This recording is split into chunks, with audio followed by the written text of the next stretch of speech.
Well, hello, everybody. I wanted to wait until everybody was here before I unveil my outfit. I'm going to stand up and tell me if you can guess what I am.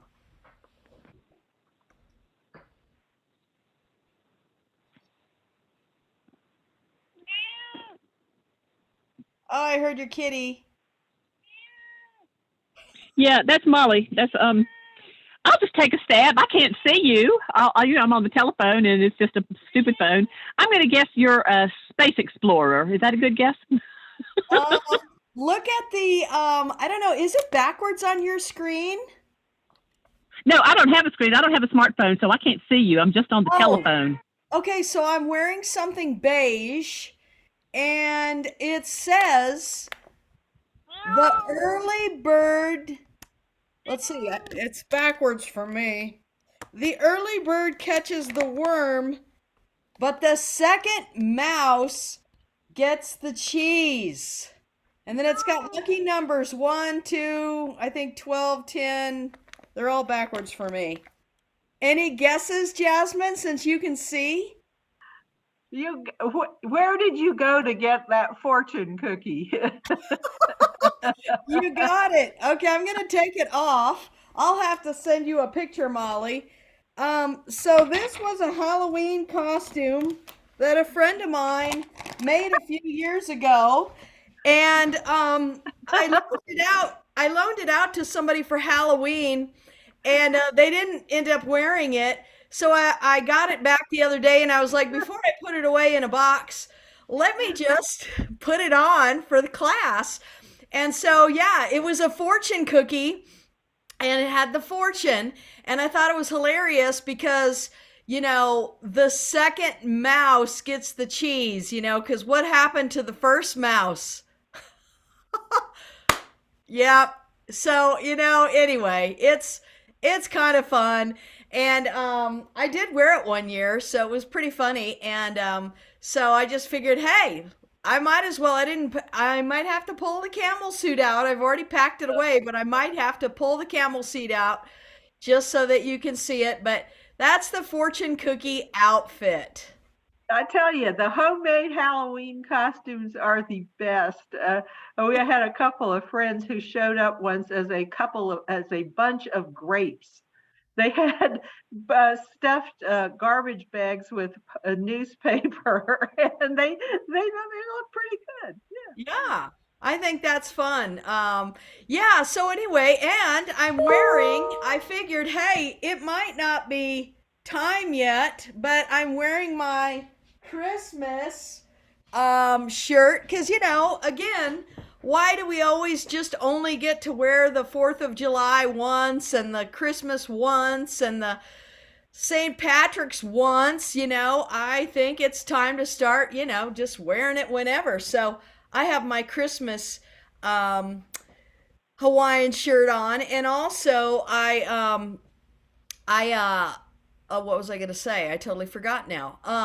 Today I have a live senior class, and we're going to be doing boom whackers, kind of like you guys did with the Christmas carols and all of that. So I figured, well, that's appropriate. And if they get really good, or even if they don't get really good, we might have a concert. So I think they're excited. They're kind of my favorite group here. You guys are my favorite group, of course, overall, but they're my favorite group here so far. And the last time I was there, they caught on really quick, and so I'm like, we could actually do a concert. So this is the first time I've brought the boom whackers. I don't usually bring them because you have to be kind of higher level, and just to do it once, it could be frustrating for people. But I think they're going to really dig it, and we might in a month get to perform at some lunch function or something. So we'll see. I'll let you know, and if they let me videotape it, I will, and I'll send you the recording. So let's see. The Bears. The Bears still have new outfits to unveil. So let's see here. Let me just double check something here. Okay. Yeah, let me unveil. Bear number 1 is wearing, first of all, orange sunglasses. So this was supposed to be a Halloween costume. It's got a little skull on it. He's just sort of dressed up, kind of nice for Halloween. The back is nothing spectacular. Supposedly it glows in the dark. I did try it, and the white, you barely can see it. So I don't know. They labeled it glow in the dark, and I'm like, it's really not that glowy, but you know. So anyway, that's him, and the little guy, of course. I love the bow tie. Yes, The it bow has a tie is bow tie. great. Isn't he cute? So the little guy has the same outfit. So they both have on their Halloween, their matching Halloween outfits. And so next week, who knows? Well, next week I think is Thanksgiving and we probably won't have class. So in 2 weeks we'll have class. And then hopefully you got the message today that actually I'll be live in December there on a Thursday at noon. So think up ideas, send them to me. I can travel easily with hot sticks. I just need to know how many to bring. I think we could do whatever we want. I probably can't bring boom whackers, but think about what you might want to do live on that Thursday, and hopefully we'll get some people to join in. I think we should play Christmas carols because that's about my skill level at the moment. Jingle bells, jingle bells. We could. And I actually have, I could bring some stuff. I can't bring a lot of stuff, but I could bring, if there's only a few of us, I can bring enough. But if we have a bigger group, then I have to be more creative. But anyway, we'll talk further or email back and forth to come up with a plan. Hi, Barb. Barb is there with us, and I know I've been communicating a little bit with Joanne, so hopefully we'll have our usual group and try our best to try to get together or whatever. So you all have released a monster in me, so there was an idea of like talking about concert tickets and autographs and kind of pulling them together. So I started last week, and I just sort of, it's been snowing here a lot, so I've had some snow days. So I was kind of like, wouldn't it be great to just go ahead and start pulling these things together? And as I did it, I found more and more and started thinking about, well, where's this one and where's that one? And so I started to put together a PowerPoint, and it's been super fun. It's been pretty time consuming, but I'm like, this is awesome. I get to relive some of these moments, and we probably won't get through all of it today. So we'll probably have a part 2, maybe even a part 3.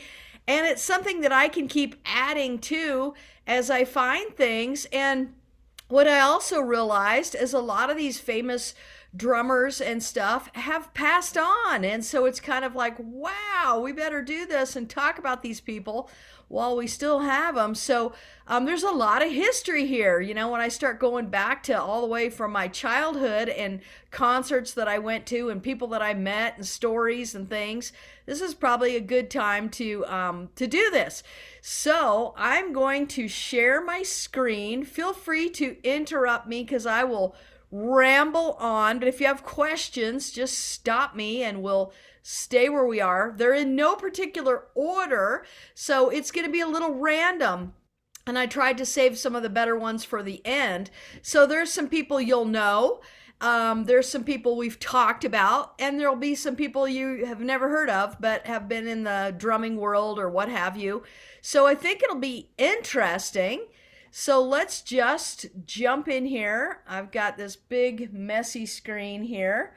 And so we're going to start with, here we go. So hopefully you can see this pretty well. So concert tickets, autographs, and pictures. So who is going to be first? Oh my gosh. Count Basie rhythm section. I mean, wow. So this was really fun for me because over here on the right, you see their names. And I had to look them up and research them a little bit because, and thank goodness you can read their names. So this one is Freddie Green. He was the guitar player from he was born in 1911.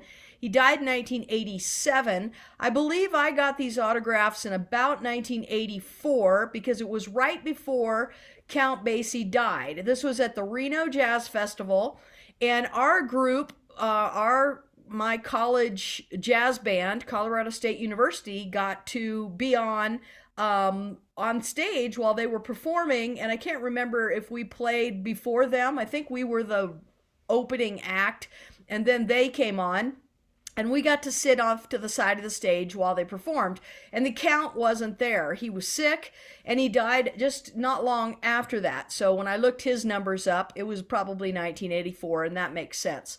So Freddie Green is here.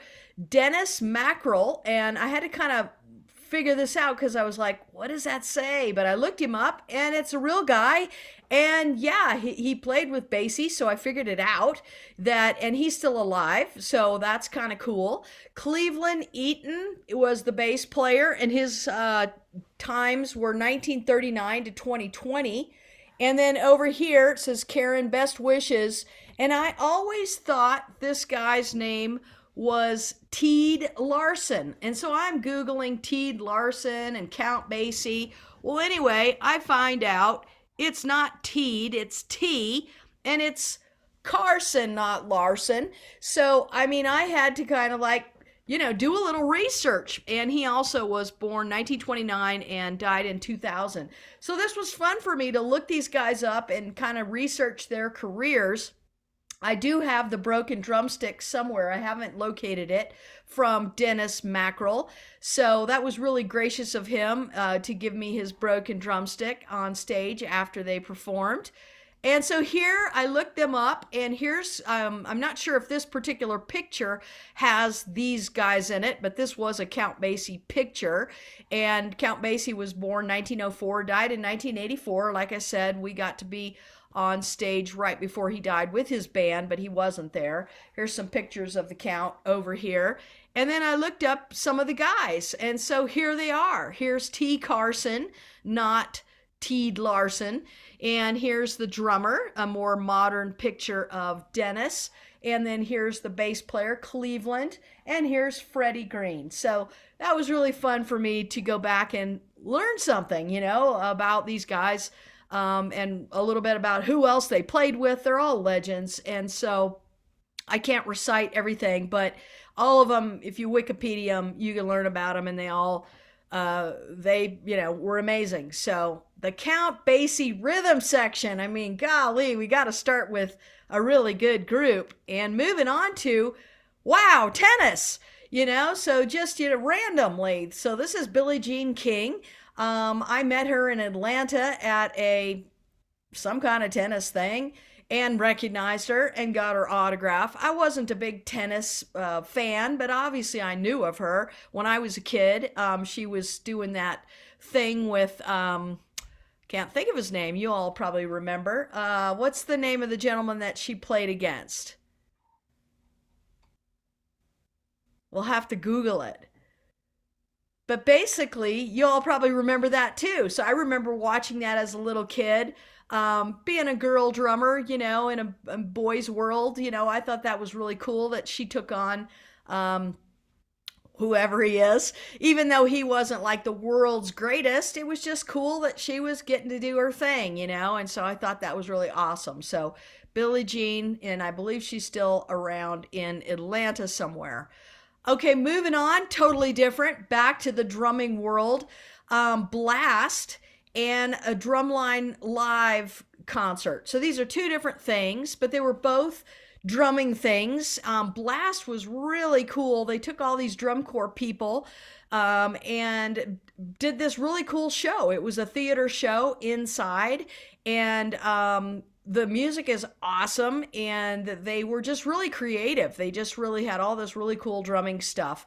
Drumline was a movie, a different style of drumming. Here's a picture of kind of the style. It's much more flamboyant, much more dance oriented, rather than drum corps, but also equally cool. Lots of really entertaining things where the cymbal players, do flips and all this.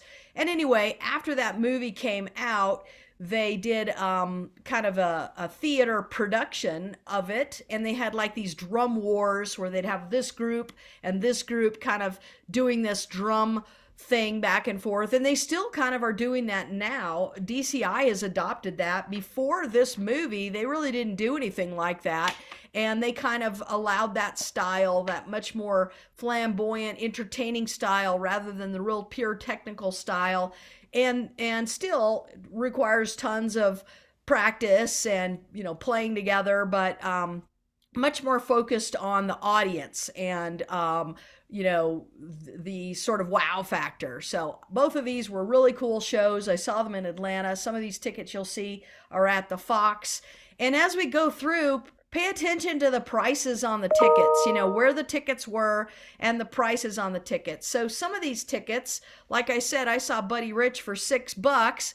And there's some tickets in here that are several $100s. And so it's real interesting to see kind of the evolvement of, and now we don't even have tickets, which is kind of sad. I like having tickets. Now everything's on the phone. I guess you could do a screenshot, but it's not the same of having tickets. And quite honestly, I didn't save. I mean, I went to thousands of shows and I didn't save a lot of tickets. If I saved it, it was like way cool to me. So these are the tickets that I have. And I mean, I've been to millions of drum corps shows and I've only saved a few tickets. I mean, I used to save a lot of them and I'm like, what am I going to do with these piles of tickets? So I only have a few, but they're special. So moving on to the Blue Man Group. So we've kind of talked about them before. I've seen them at the Luxor in Las Vegas. I was in the section called Poncho, which means you got the little rain jacket to put on. It meant you were going to get messy. And we didn't get all that messy, but we were in the splash zone. So that was kind of fun. And then I saw them also down at Universal. That was a really cool show, 2013. So this was 2004. This was 2013. And I finally found just yesterday the show that I had talked to you before about from 96 in New York. And what I had forgotten is actually I got their autograph. I didn't realize that. And it was at a place called the Astor Palace, I think it was, which was off Broadway. But this was kind of cool that I had the program. I remembered having the program, but I didn't remember that I got the paint on it. So that was fun for me to like pull out of a box and be like, oh, wow. I didn't realize I had the, the Blue Man Group's autograph. So that's when I saw them in 96. I think they started in about 91. So nobody knew them in 96. And this was just by chance that I was in town for a conference and figured, are there any drumming things? And they sounded interesting. It said percussion in the title. So I went to it. I went alone. And I think I told you before that I just walked out of there like, I'm not even sure what that was exactly. And so did everybody else. We were just sort of dumbfounded. We knew it was something cool, but you couldn't even describe it. Like the next day to my friends, like, where did you go last night? I'm like, I can't even tell you really what it was. But anyway, that was the start. And I really liked it. That was my favorite one of all the ones, was the small little theater where it was just, you didn't know what to expect, the whole way through. And it was just sort of shocking. Michael Jackson. I did get to see Michael Jackson in my lifetime live, and this was at in Denver at the Mile High Stadium. We were so far back. He was a speck, but they had the big screen. And the only reason, and check out the price for Michael Jackson, $28. And the cool thing about it was I was babysitting two little girls in my neighborhood. Their parents bought the tickets and invited me. They basically said, hey, we could take our girls to Michael Jackson, but we think they'd have much more fun with you. And I was able to drive by then. I mean, I was a college student and I had babysat them much earlier, and I was in college by this point, and they just called me out of the blue and said, hey, do you want to take our girls to see Michael Jackson? Because we think they're going to have a blast with you and we don't want to really go with them. And I was like, "Are you kidding me? Yeah, I will go." Um, and so anyway, this was from that, and it was an amazing concert, even though it was in a big, huge stadium. So that was really Michael Jackson's been, he's one of the people that I just really grew up admiring because he actually was talented, and a lot of these other folks that were famous at the time I didn't really respect all that much. And, Michael could sing a cappella. He wasn't lip syncing. He was doing his own dancing. He was truly an entertainer. And so anyway, that was a really cool experience to get to go see him live. Moving on to the jazz world, Boney James. I didn't get turned on to Boney James for, well, he wasn't around back, early on. I have to move this down so I can see. 1998. So this was the first time that I got to see Boney James. And he was one of the ones I really liked his earlier stuff. I liked him when nobody knew about him. And that's kind of true of a lot of the jazz people that I really, really liked before they kind of went real popular because they changed and he changed. He now has, instead of just saxophone, he has usually a vocalist is the front person, which means everybody else has to kind of dumb down a bit. Like when you have a vocalist, all of a sudden everybody's got to play more simply, and it's not the same as just sax being the front person. So anyway, I still love Boney James, but I liked his earlier stuff. He did a lot during the pandemic too. He was actually putting out some streaming stuff, which was cool. Moving on, totally different, to Carmina Burana, which is really a ballet, but amazing music. And I know you'd all, I won't try to sing it for you, but you'd recognize, let's see, yeah, you would recognize Carmina Burana and the music by Orff. And so, anyway, it's very powerful music, and especially if you have a full choir and a full orchestra and then the visual component. So, anyway, just really amazing,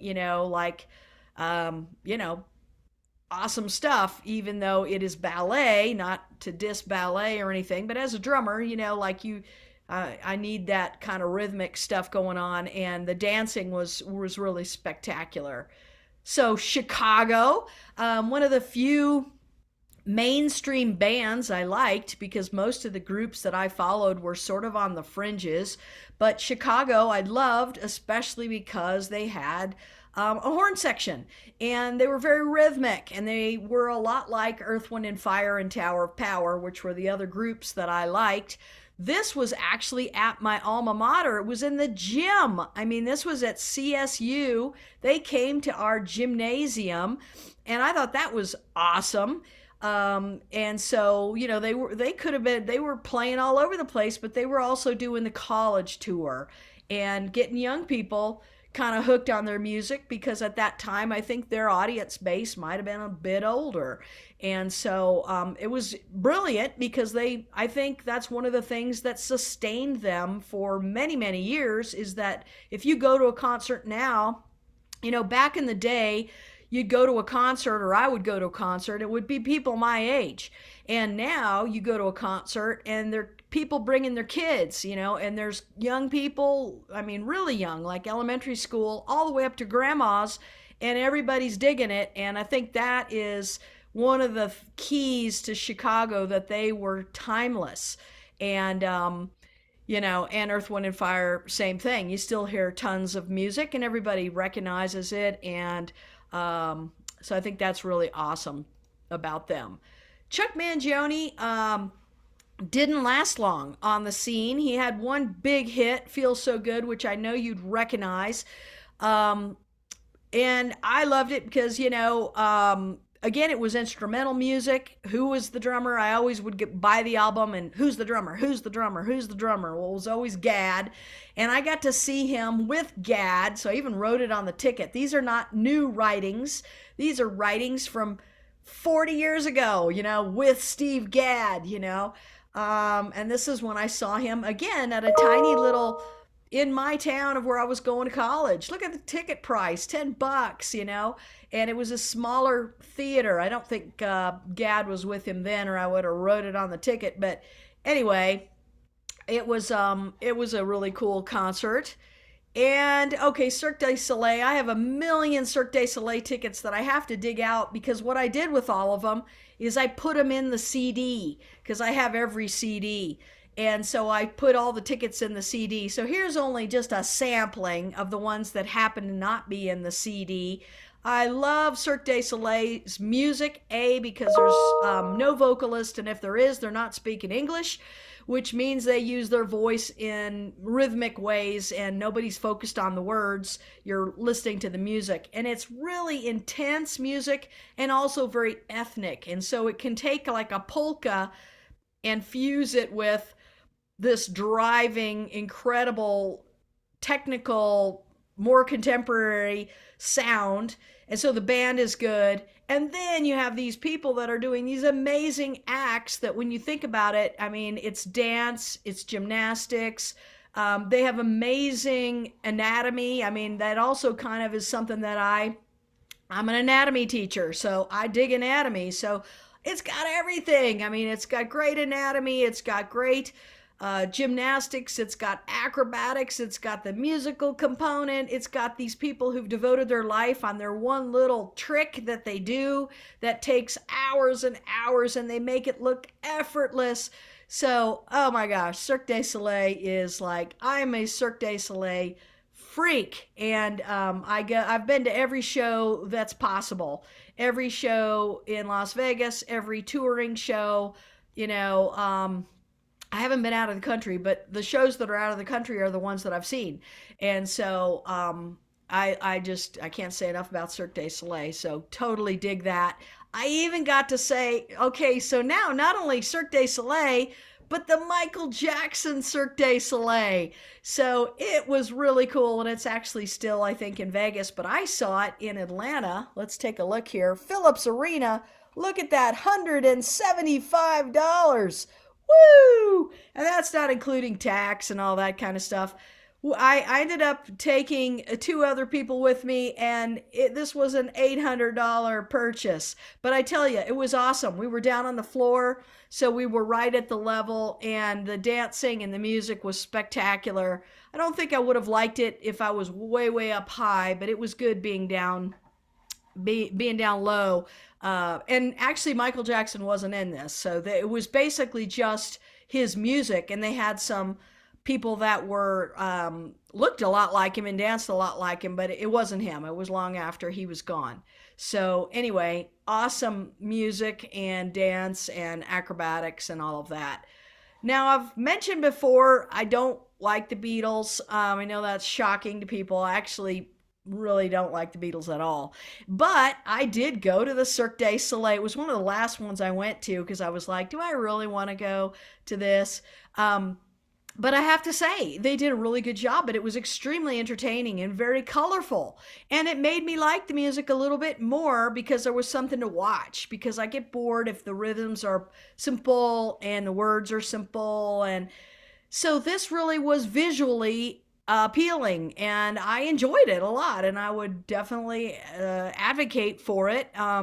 You know, if you love the music, you're going to totally love this because it's got the music plus all the other stuff going on. So it was, you know, it was good. I liked it.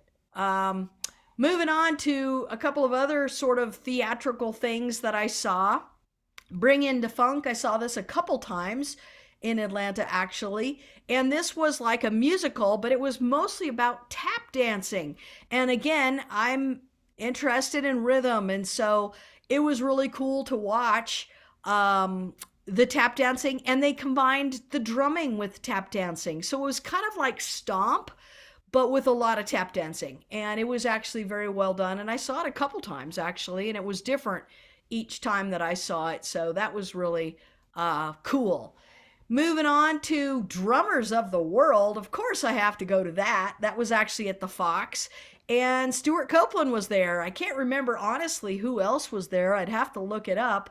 I know there were other drummers, But Stewart Copeland played with the Police, and the thing about Stewart Copeland's music is that he grew up in, I believe it was South Africa, or with a lot of influences that were world music. So he plays very, very different than traditional United States drummers. And that makes him really interesting. He does a lot of reggae beats to rock music, and he just is a very interesting style, very unique.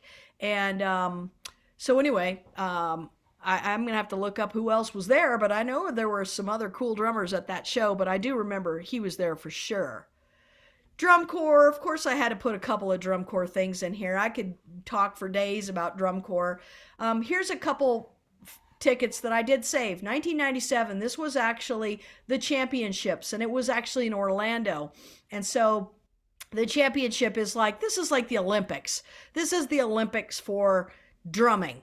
And so that was huge. I've only been to the championships a couple times in my life. One, when I was in it, at least we were in the semis, and then the championships occurred on that Saturday. We got to perform on Thursday, and we were 14th. And if you're 12th and above in the world, then you get to be in finals. So that was a really special year. And that's what this ticket is. 1982, this was in Montreal at the what was then new Olympic Stadium. And so got to perform there. So of course that was a huge thing. And then 97 was another one.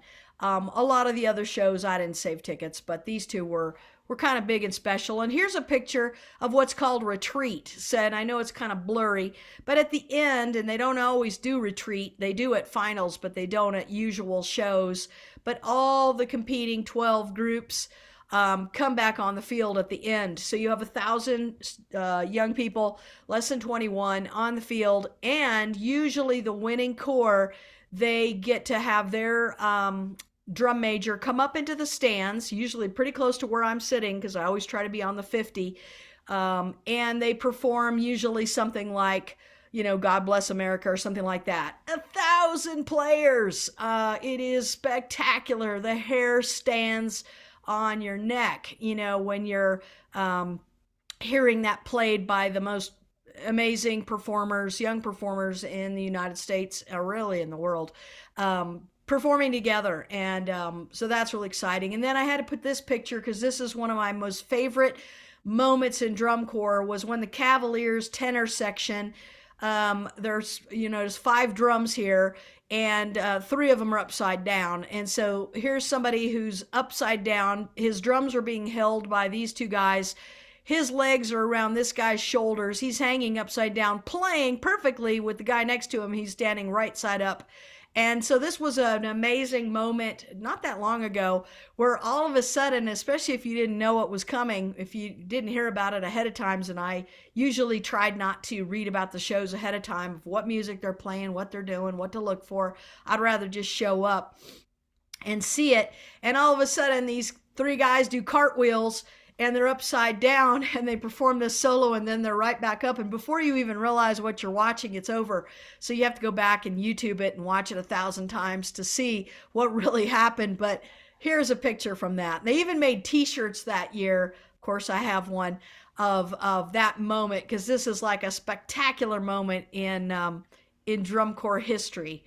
So let's talk about some drum corps greats. So here's Ralph Hardiman. He's actually from Denver. Here's his autograph. And he has sticks, of course, named after him. They are the most famous sticks that drum corps play with, or at least initially. Now they've expanded to some other people, but these sticks are huge. They're way too big for my hands, but he also has a Ralphie Jr. I love Ralphie Jr.'s. They're much more my style. I even like my sticks smaller than that, but these are used in indoor drum lines, and you'll notice that they're white. And so pretty much any white stick is going to be a Ralph Hardiman, unless people put tape on it. So they're put out by Vic Firth. And so he's got the Ralph Hardiman, the big sticks that are used in drum corps, and then the Ralphie Juniors that are used in indoor drum line. Jeff Queen, here's his book. I think he played with Blast, actually. He went on tour with them. And here's his signature. And Anyway, just a legend in drum corps kinds of activities. Been affiliated with lots of really great groups, and I won't go on too much more. But he's just everybody knows who Jeff Queen is in the drumming, rudimental drumming world. Scojo is another drumming legend. He's got his own sticks. He's got his own books. He is the head of the Blue Devils, which are a very famous drum corps. And here's me with him not that long ago. This is during COVID. I had to take my mask off. This is me at a show not too long ago, an indoor drumline show. And I was like, I have followed Scojo for 40 years, and he was sitting basically right next to me, and I just said, "Hey, can I get a picture with you?" And he's like, "Sure." So I went over and was just like, I have to get pictures with these people that have been my inspirations for years and years and years, because we're all getting older. So Scott Johnson is his name, and he's very well known in the drum corps world. He was a judge, so he was in the walled off section, and you're not supposed to talk to him, but I was just like, I'm talking to him. What are they going to do? Throw me out? So I just whispered over there, "Can I get a picture with you?" And he's like, "Come on," So anyway, that was really cool. Okay, totally different. Somebody you probably recognize. So this little dude was on a show called Webster way back in, the 70s. This is what he looks like more as a grown-up. Here's him. It just happens to be with Michael Jackson, but it was a good picture of him, and I was like, yeah, I remember that guy. He was in a show. Well, I was at the airport one time in Atlanta, and I recognized him, and I just went up to him and got his, this is all I had to write on. So it's on a Delta little flight ticket thing. But anyway, you just never know who you're going to see at the Atlanta airport. So he was very nice. He signed my paper, and I didn't actually remember his name. I just knew who he was, and then I had to go look him up. I'm like, who is it? Who is this? I knew him as kind of like Webster. I think that's what everybody knew him as, and thought that that's what his name was. Okay, here's another. This one I had to look up because I found his autograph, which you could barely read. Thank goodness there's the name on here. I saw him somewhere. I got his autograph, but honestly, I didn't really know that much about him. So I had to go and look him up just this morning, in fact. And he's a very famous American jazz singer-songwriter. So I was somewhere and knew he was somebody, got his autograph, but I really don't have any. I'd have to look up what he sings or what have you. But anyway, he's in the collection. Why not? Earth, Wind, and Fire. Oh my gosh, my band, right? So here's a ticket from not that long ago. I have seen them a bunch of times. I don't know. I must have lost some tickets, or I haven't found them yet, because I have some really old ones. It was one of the second concerts I think I ever went to in my life. So I have to find that ticket. I know I saved it. So here was them the way that I remember them, with their very colorful outfits. Their songs are always uplifting. They've got great, if you're going to have words, their words make sense, and they're all positive, and they're, just about unity and, coming together, and just always good stuff. And so you can't put our Earth, Wind, and Fire on and like sit and be unhappy. It's just happy music. And so Maurice, of course, he's no longer with us. He was the leader. His two brothers, Verdine White here, bass player, he's still around. He still tours with them. And his other brother was one of the drummers, one of the original drummers, this guy here, Freddie White, who doesn't, I don't believe, tour with them anymore. There's three guys that still tour of the originals, and some of their children now tour with them too, which is really kind of cool. In this next picture, I have to give his own slide to Philip Bailey. So Philip Bailey I met in 1986, and here's how I remember what he looked like. Here's what he looks like now. He's still with them, and he's the falsetto voice. So when you hear the high-pitched voice, it's Philip Bailey. And I think I already told you the story about missing the genetics final so that I could go hear him speak. And he spoke at my college to about 20 of us in a tiny little room, and had some great wisdom, and shared with us the first time I've ever heard anybody say to the 20 of us in that room that, like, some of you in this room are more talented than Earth, Wind, and Fire, but it's more than talent. And he talked a lot about just being lucky and about he was very, very gracious, down to earth, and was, I mean, we were hanging on every word he said. And I would gladly miss a genetics final again to go listen to him. But I think I told you also the good part of the story was my genetics professor, when I basically came clean on and I told him ahead of time, not after the fact, I'm missing your class and this is why, and I'm willing to take a hit. He just said, why don't you come in and take it tomorrow? And I'm just like, wow, I never would have thought to ask such a thing. I mean, students now do that all the time, but back then we didn't do that. You didn't even think about doing that. And so anyway, I did well in genetics, and so that was really a good thing. George Benson. So George Benson, of course, guitar and sang, and he would scat, whatever he was playing, he would sing that. And again, rhythm, I love that. Most people were singing about something that I don't really care about hearing about, and he was singing what he was playing at the same time, and that was new, to me. I mean, some of the early jazz people did that sort of scatting, but anyway, he was contemporary and popular, and he was doing it, and so I thought that was really, really cool. EVELYN Glennie, percussionist. I got to see her in Clayton State College, which was a little school just south of Atlanta. And the neat thing about EVELYN Glennie is she can't hear. And she started losing her hearing at about, I had to look some stuff up because I had forgotten exactly when, and I wanted to be prepared for this.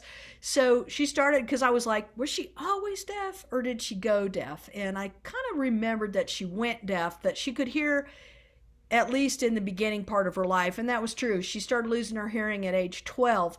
And the interesting thing about her is she plays barefoot. So she feels the rhythm through her feet.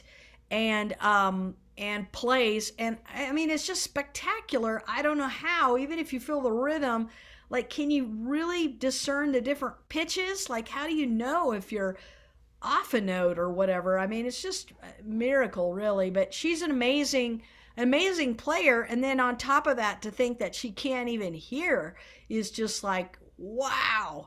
But she's still around, she's still playing, she was amazing. And so, wow, just impressive. Grover Washington Jr., I didn't realize he died so long ago until I looked him up, and I was like, oh my gosh, I thought he was kind of still around. I just hadn't heard much from him lately, but he's been gone a long time. So just a really great, I know Jasmine probably knows him and has heard his music. And so anyway, another great saxophone player as well as band. Okay, so this is a funny story. So this was also at the airport in Atlanta. I was outside the terminal. I was picking up my grandmother to come visit me, and I recognized this guy, and he was getting ready to get into a limo. And I told my grandmother, her name, she's Italian, and so we call her Noni. Nona is grandma, and Nono is grandpa, and she was both to us, so we called her Noni. And I said, Noni, hang on, I gotta go get this guy's autograph. I'll be right back.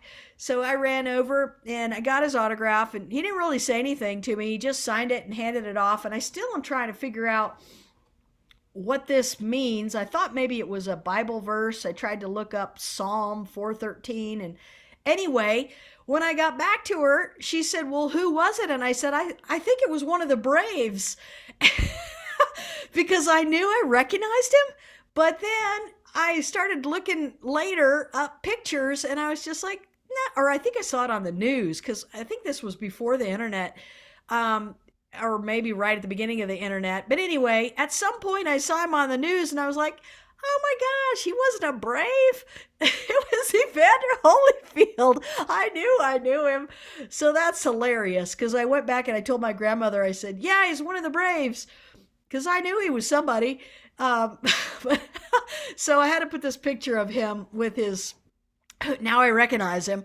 So maybe this was his knockouts, the number of people that his score at the time. I don't know. Maybe somebody who's a wrestling or a fighter would know what that means. I tried to look it up, but it means something because that's what he wrote, and yeah, that's his signature, Holyfield. So anyway, he's not a brave. Are those belts or what are those? Or Yeah, more? they are world. He is a very, very famous boxer. So those are his world boxing belts, I guess. And so, yeah, he's not a brave. Is he So boxing belts on? Or are they just well, you win those. You win those. Gotcha. Yeah. So the Indigo Girls, I had, of course, put the Indigo Girls in here. So, I grew up at Emory and they used to, walk past me in the hall all the time and stuff like that. And I still kind of follow them. It's not my kind of music. Actually, guitar and singing is not my thing. Again, as far as rhythm and drumming, it's rather simplified and there's no horn section or anything like that. But you have to appreciate the Indigo Girls. They really came a long way. They came from Emory. They're still popular. And recently I was at a concert at Red Rocks with Brandy Carlisle, and they were there and they got to perform with her. So that was really kind of cool. Again, not quite my style, but I can appreciate the road and what they have done for music. Katie Lang was somebody that, again, I'm not a big vocal person. I don't do vocals, but I think I remember telling you the story that I was in Target shopping and I heard a voice and I was just like, I got to find out. I heard Constant Craving, that song, and I immediately stopped in my tracks and I pretended I was looking at what I was looking at, but I listened to the whole song.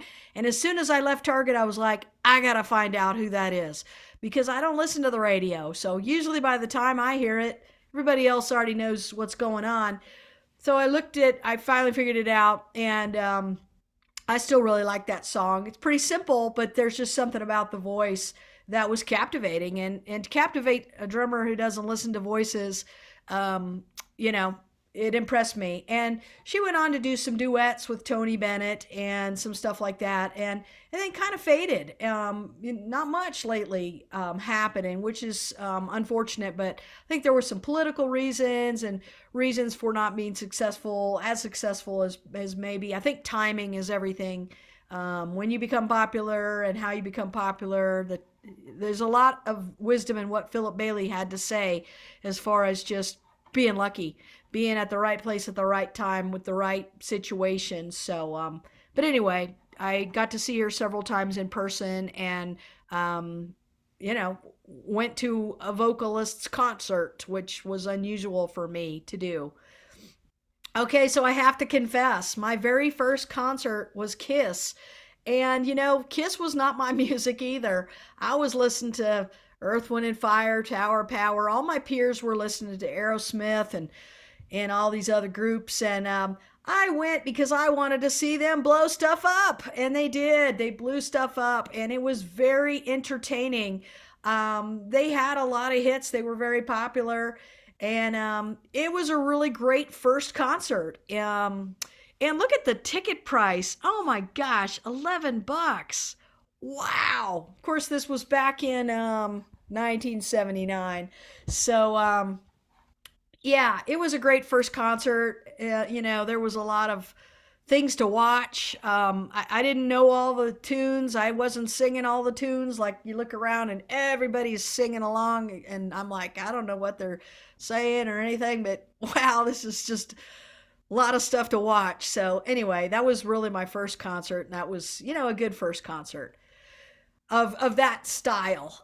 You know, I'd been to concerts before, like Buddy Rich and things, but I was with my dad, you know, so this was the first time I went like with my friends. And back then parents just dropped their kids off, you know, and same thing at the movie theater. We were, you know, down there on the movie theater on our own, and that was normal. But and it, you know, was harmless. We didn't have any trouble or anything like that. It was just a bunch of kids at a concert. And so here's Maynard Ferguson. So Maynard Ferguson, you know, I put here, met the band.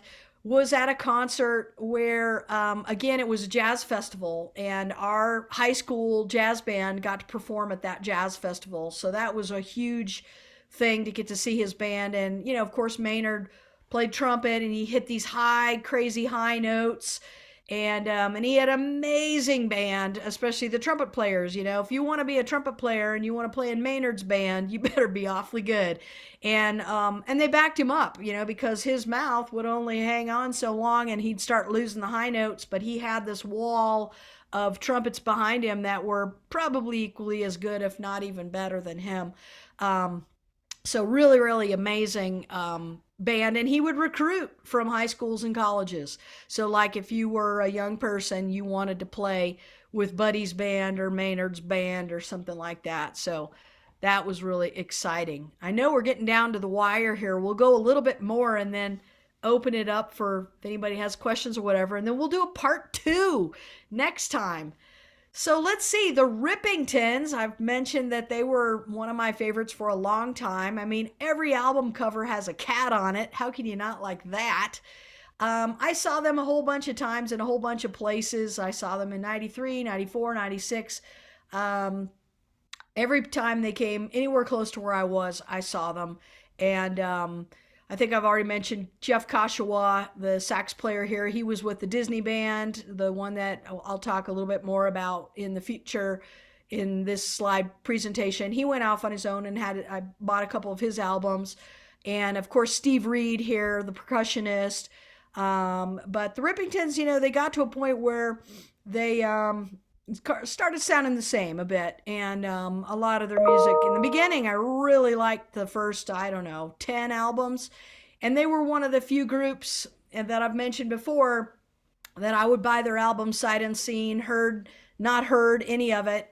The groups that I would buy music to would be, if Earth, Wind, and Fire came out, I'd go get it. Didn't care if it, I knew it was going to be great. Al Jarreau, David Sanborn, Spyro Gyra, and the Rippingtons. Those are the ones where when an album or a CD at that point came out, I would get it. And if they came anywhere near me, I was going. And so really enjoyed them for a long time. And their music's very sophisticated contemporary jazz.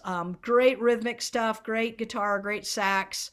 Here's their percussionist. I got his signature.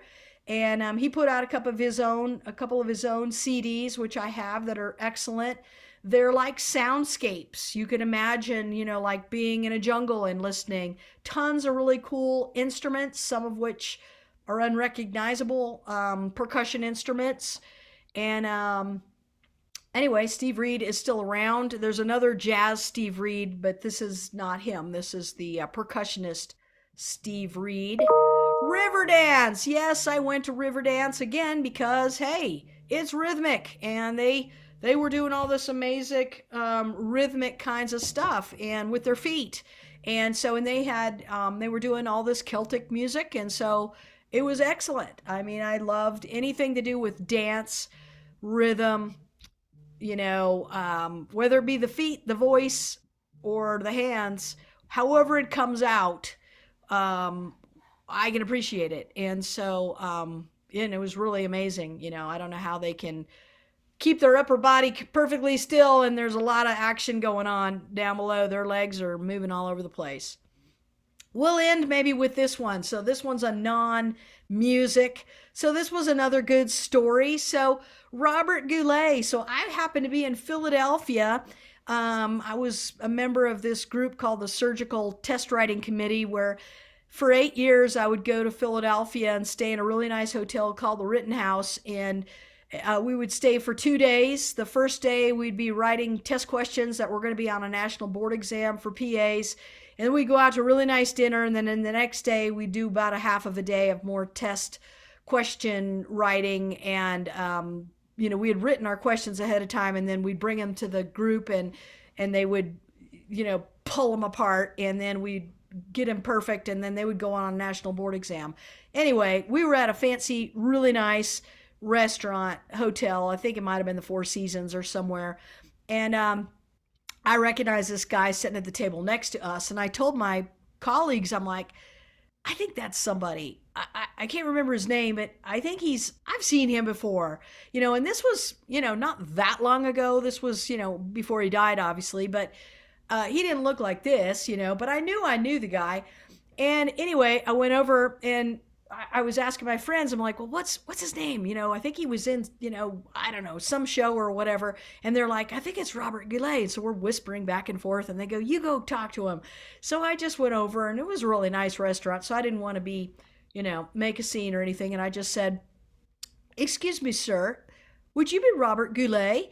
And he said, well, matter of fact, I would be, or something like that. In this deep voice. It was hilarious. And whoever he was with was very fine with me being there. And I said, can I have your autograph? And he said, well, why, certainly. And he wrote it down and gave it to me. And then I went back proudly and showed my friends.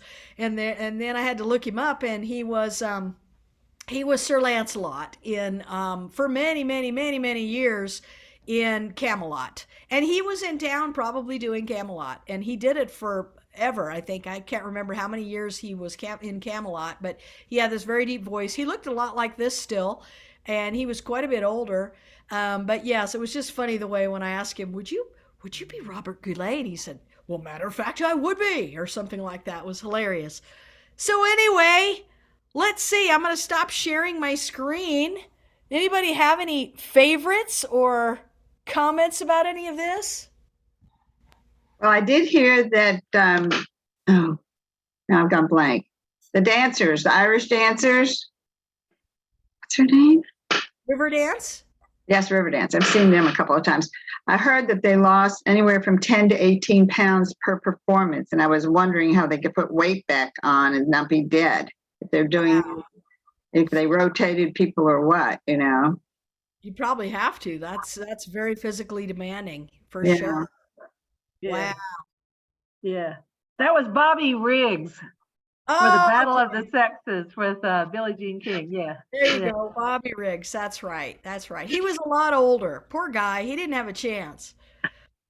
All right. I think we might have to end. So I hope you liked this part 1. We will do part 2 next time. And it was just kind of fun to go back and reminisce these stories and pictures and, share them with you all. Otherwise, they sit in a box in my house and someday somebody will throw them out, So at least we have me talking about it a little bit to, keep it going for a while bit longer, especially some of these people who are not with us anymore. So this is like history. You should put them in an expanding folder and put very valuable on the inside. So when someone opens it up, say need to be auctioned off or something. That's right. And donate the money to some music thing. Donate it to a music department with all of the things in it. And when those expanding folders, you can buy little ones, big ones, and put them in each one, and anything else you eventually see on each performer. Great idea. Great idea. Okay. Well, thank you all. I hope you have a great weekend. And I will hopefully see you not next week, but the week after. Happy Thanksgiving. Happy turkey. Bye, everybody. Great presentation. You do a lot.